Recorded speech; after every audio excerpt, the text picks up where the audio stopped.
رمضان المبارک میں کچھ کام کرنے کے ہیں، کچھ کام رکنے کے ہیں۔ تو اس میں اگر ہم دیکھیں تو کرنے کے کام میں کیا ہے کہ رمضان المبارک میں انسان اپنے آپ کو تھکائے، واقعی انسان محسوس کرے کہ میں نے اپنا آرام جو ہے وہ اللہ کے لیے قربان کر دیا ہے۔ جیسے دن کے وقت روزے کے ٹائم پہ ہم جو ہے وہ پورا دن روزہ رکھتے ہیں، ایسے ہم رات کو اپنی جو ہے اس کو یوزفل بنائیں، فائدہ مند بنائیں،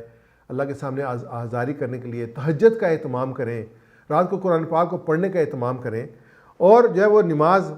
فرائض اور واجبات خوب اہتمام اور نوافل کی کثرت کریں۔ رمضان المبارک میں تراویح بہت بڑی نعمت ہے، اور اس میں انسان جو ہے وہ کھڑا ہو کے قرآن پاک کو سنتا ہے،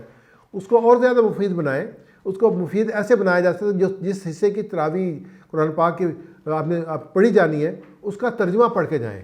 آپ کو معلوم ہو کہ اس میں کون سے مضامین جو اس میں آئے ہیں تو آپ کو پتہ ہوں گے، تو آپ کو سمجھ آنا شروع ہوگا۔ اگر آپ نہیں تو انشاءاللہ یہ آپ ارادہ کریں گے، انشاءاللہ اگلے رمضان تک آپ اپنے آپ کو اس قابل بنائیں گے کہ جب تراویح میں آپ قرآن پاک سنیں گے تو قرآن آپ کو سمجھ آئے گا۔ دوسرا یہ ہے کہ تلاوت کم از کم آپ جو 2 پارے روزانہ کریں، اور جیسے میں نے کہا تھا کہ اہم اس میں یہ ہے کہ آپ غور و فکر کے ساتھ کریں، ترجمے کے ساتھ کریں، آپ سمجھنے کی کوشش کریں کہ یہ جو ہے جتنا آپ پڑھ رہے ہیں اس کو آپ سمجھیں کہ اس میں میسج کیا ہے، پیغام کیا ہے، اور پھر اس پہ غور و فکر کریں کہ میں اس پیغام کے مطابق زندگی گزار رہا ہوں، یہ نہیں گزار رہا۔ پھر اللہ تعالیٰ سے دعا کریں، اللہ تعالیٰ مجھے اس کے مطابق زندگی گزارنے کی توفیق عطا فرما، اور پھر اس کو پلان کریں کہ میں نے اس کے مطابق زندگی کیسے کروں۔ جو پلاننگ ہے، منصوبہ بندی ہے، سوچ و بچار ہے، شعوری طور پہ کسی چیز کو جب آپ کام کرنے کی کوشش نہیں کریں گے، فیصلہ نہیں کریں گے، آپ کام نہیں کر سکتے۔ صرف یہ اوپر سے گزر جانے سے کام نہیں ہوتا، آپ رکیں گے، سوچیں گے، اس کو منصوبہ بندی کریں گے، شعوری طور پہ دیکھیں گے آپ نے کیا کام کرنا تھا، وہ کام ہوتا ہے۔ پھر یہ کہ جو صدقات ہیں اس میں خوب سخاوت کریں، جیسے اللہ کے رسول صلی اللہ علیہ وسلم جو ہے وہ سخی تھے اور سخاوت میں بڑھ جاتے تھے، اس کو اور کریں اور خوب مال خرچ کریں، اور مسلمانوں تک افطار کھانا پہنچائیں، ان کا انتظام کریں، جو مالی مشکلات کا شکار ہے ان کے لیے آسانی پیدا کریں۔ خاص طور پہ جو کرونا کی وجہ سے لوگ جو بیچارے روزگار بھی ختم ہوئے ہیں، مہنگائی کی وجہ سے، کرونا کی وجہ سے، تو ایک جو موقع ہے ان لوگوں کے جن کو اللہ تعالیٰ نے مالی وسعت دی ہے تاکہ ان کے لیے جو ہے وہ آسانی پیدا کر کے اور خوب اجر سمیٹ سکیں۔ اللہ کے رسول نے فرمایا کہ جو کسی کو روزہ افطار کراتا ہے اس کو اتنے اجر ملے گا جتنا کہ جو روزہ رکھنے والے کا ہوگا، روزہ رکھنے والے کے اجر میں کمی نہیں ہوگی۔ اس کے بعد اللہ تعالیٰ اس کے گناہ معاف کرے گا، اللہ تعالیٰ اس کی مغفرت کرے گا، اللہ تعالیٰ اس کو جہنم کی آگ سے نجات عطا فرمائے گا۔ آخرت کی فکر کرے کہ ہم نے اس دنیا میں رہنا نہیں ہے۔ موت جو ہے وہ سب سے بڑی حقیقت ہے جس کا کوئی انکار نہیں کر سکتا۔ جیسے دنیا میں انسان جو آیا ہے اس نے اس دنیا سے جانا، یہ وقفہ ہے جو اللہ تعالیٰ نے دیا ہے۔ اور سورہ ملک کی آیت مبارکہ جو ہے الذی خلق الموت والحیات لیبلوکم ایکم احسن عملا، اللہ تعالیٰ نے موت اور زندگی کو پیدا اس لیے کیا ہے کہ وہ دیکھنا چاہتے ہیں ہمیں سے کون بہتر عمل کرنے والا ہے، تو ہم اپنے اعمال کو بہتر کریں۔ ان میں سے بھی سب سے اہم چیز ہے کہ اخلاص، نیت صرف اپنے رب کی رضا کے لیے، کیونکہ اگر جو ہے اس کے علاوہ کوئی ہوگا تو وہ اللہ تعالیٰ قبول نہیں کرتا۔ جو اللہ تعالیٰ قبول کرتا ہے وہ خالصتاً وہ کام جو اللہ کے لیے کیا جائے، اللہ کی رضا کے لیے کیا جائے، اللہ اس کو قبول فرماتے ہیں، ورنہ اللہ تعالیٰ اس کو قبول نہیں فرماتے ہیں۔ کچھ کام بند کر دیں، یہ تو کچھ کام کرنے تھے نا، کچھ کام نہیں کرنے کے تھے۔ اس میں یہ کہ اپنی آنکھوں کی خوب حفاظت کریں، ورنہ رمضان مبارک کا نور حاصل کرنا مشکل ہو جائے گا۔ جو ٹی وی ہے اس کو کم کر دیں، بہتر ہے اس کو بالکل بند کر دیں۔ آپ یقین مانیں 1 ماہ میں دنیا میں کوئی فرق نہیں پڑے گا۔ اگر آپ ٹی وی نہیں دیکھیں گے تو آپ کی جو ہے نا وہ آپ جب کھولیں گے تو آپ وہیں ہوں گے، یا کم کر دیں، آپ کوئی 1 دفعہ خبرنامہ دیکھ لیا کریں، ڈرامے بالکل بند کر دیں۔ آپ وقت کو جو کہتے ہیں نا رمضان مبارک میں وقت گزار رہا ہوں، وقت گزارے نہیں، وقت کو قیمتی بنائیں، اپنے اوقات کو قیمتی بنائیں، اس سے زیادہ زیادہ آخرت کمانے کی کوشش کریں، زیادہ تقویٰ حاصل کرنے کی کوشش کریں۔ وقت کو کل نہ کریں کہ میں روزہ گزار رہا ہوں، روزہ گزرتا نہیں ہے، روزہ رکھا جاتا ہے اللہ کی رضا کے لیے۔ اس کو بہترین کاموں میں گزاریں، احسن اعمال میں گزاریں۔ پھر یہ کہ جو گناہ والی مجالس ہیں جہاں پہ غیبت ہو رہی ہو، بے حیائی کی باتیں ہو رہی ہوں، جھوٹ ہو اس میں، تو اس کو آپ ان سے ہٹ جائیں،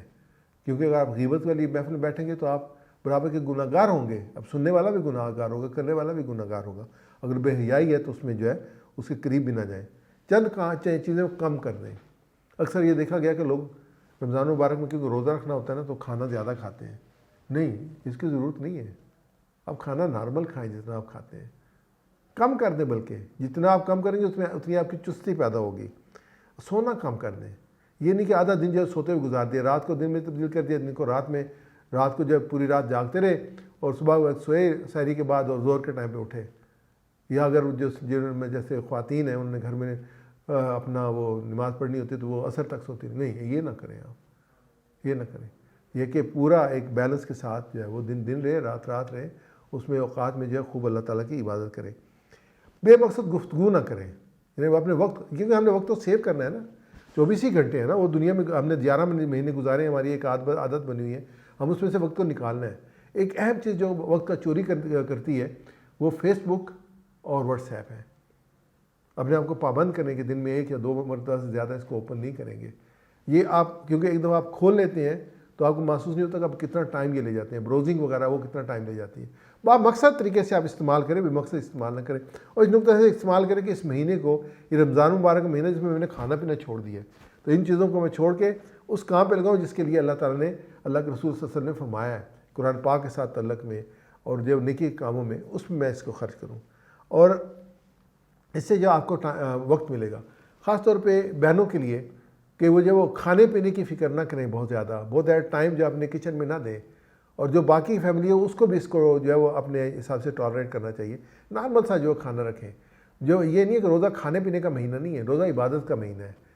اور خاص طور پہ جو افطاری کے ٹائم پہ فیملی کو اکٹھا بیٹھ کے دعا کرنی چاہیے، اللہ سے دعا مانگنی چاہیے۔ تو قبولیت کا وقت ہوتا ہے، جو نبی صلی اللہ علیہ وسلم نے جو قبولیت کا وقت ہے، اس میں ایک وقت یہ بھی ہے کہ انسان جو ہے روزے سے افطاری سے پہلے اللہ کی طرف دعا کرے، اس وقت ہاتھ اٹھا کے دعا کریں۔ پھر ایسے لیے سحری کے وقت جو ہے آپ جلدی اٹھ جائیں، 1 گھنٹہ پہلے اٹھ جائیں اور تہجد پڑھ لیں، رات کی نماز پڑھ لیں۔ اس سے ہو سکتا ہے اللہ تعالیٰ آپ کو یہ موقع عطا فرما دے کہ آپ زندگی میں آپ تہجد پڑھنے والے بن جائیں، تو وہ اس میں عبادت کے لیے، تو اس اپرچونیٹی کو، موقع کو پورا فائدہ اٹھائیں، اور اس کو جو ہے زیادہ زیادہ آپ اس کو سوچیں، اس کو کس طریقے سے آپ اپنے رمضان مبارک کو زیادہ زیادہ مفید بابرکت بنا سکتے ہیں، اس میں زیادہ زیادہ آپ جو ہے وہ اللہ تعالیٰ سے استغفار کر سکیں۔ نبی اکرم صلی اللہ علیہ وسلم کی حدیث ہے، آپ صلی اللہ علیہ وسلم نے فرمایا کہ اس ماہ میں چار کاموں کی کثرت کرو، ان میں سے 2 کام ایسے ہیں جس کے ذریعے سے تم اللہ کو راضی کرو گے،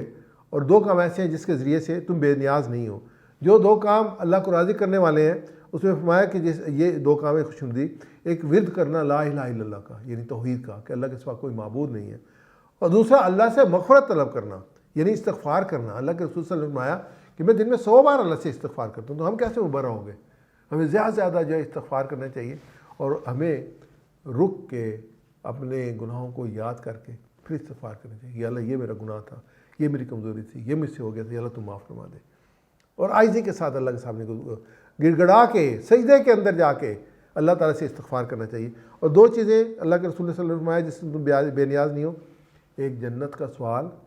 اس وقت جہنم سے بچنا، یہ جنت سے پناہ مانگنا، جہنم سے پناہ مانگنا، یہ 2 چیزیں ہیں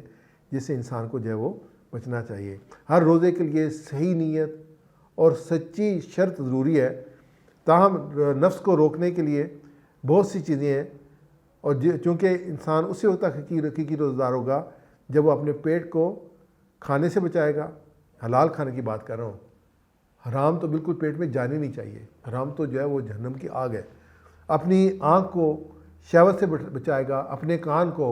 غیبت سے بچائے گا، اپنی زبان کو بیہودہ اور فضول بات سے بچائے گا، اور اپنے پورے جسم کو دنیا کی تابعداری اور شریعت کی مخالفت سے محفوظ رکھے گا۔ نبی اکرم صلی اللہ علیہ وسلم نے فرمایا جب تو روزہ رکھے تو ضروری ہے تیرا کان، تیری آنکھ، تیری زبان، تیرا ہاتھ، تیرا ہر عضو جو ہے وہ روزہ رکھے، یعنی صرف روزہ جو ہے پیٹ کا نہیں ہے، روزہ پورے انسان کے جسم کا ہے۔ اور بہت سے روزہ ایسے ہیں جنہیں روزے سے بھوکا اور پیاسے رہنے سوا کچھ حاصل نہیں ہوتا، اللہ کے رسول صلی اللہ علیہ وسلم کی حدیث ہے۔ تو اس لیے کہ ہمارے کان کا، ہماری زبان کا، ہماری آنکھ کا، ہمارے دماغ کا ہم کیا سوچ رہے ہیں، پورے جسم کا جو روزہ ہے، صرف ہم جو سمجھتے ہیں نا کہ کھانا پینا بند کر دے روزہ نہیں، یہ منکرات ہیں ان سے رکنا بھی جو ہے روزہ ہے۔ ہماری آنکھ وہ دیکھے جس کا اللہ نے حکم دیا ہے، ہمارے کان وہ سنے جس کا اللہ تعالیٰ نے حکم دیا ہے، ہمارے دماغ وہ سوچے جو پازیٹیو ہو، نیگیٹو نہ ہو، بھلائی کو سوچے۔ تو یہ روزے کا ایک حصہ ہے جس کو ہمیں اس کے مطابق کرنا چاہیے۔ اللہ تعالیٰ مجھے اور آپ کو بہترین طریقے سے رمضان مبارک کو گزارنے کی توفیق عطا فرمائے، اور وہ جو اجر اس میں رکھا ہے اللہ تعالیٰ اس کو ہمیں حاصل کرنے کی توفیق عطا فرمائے۔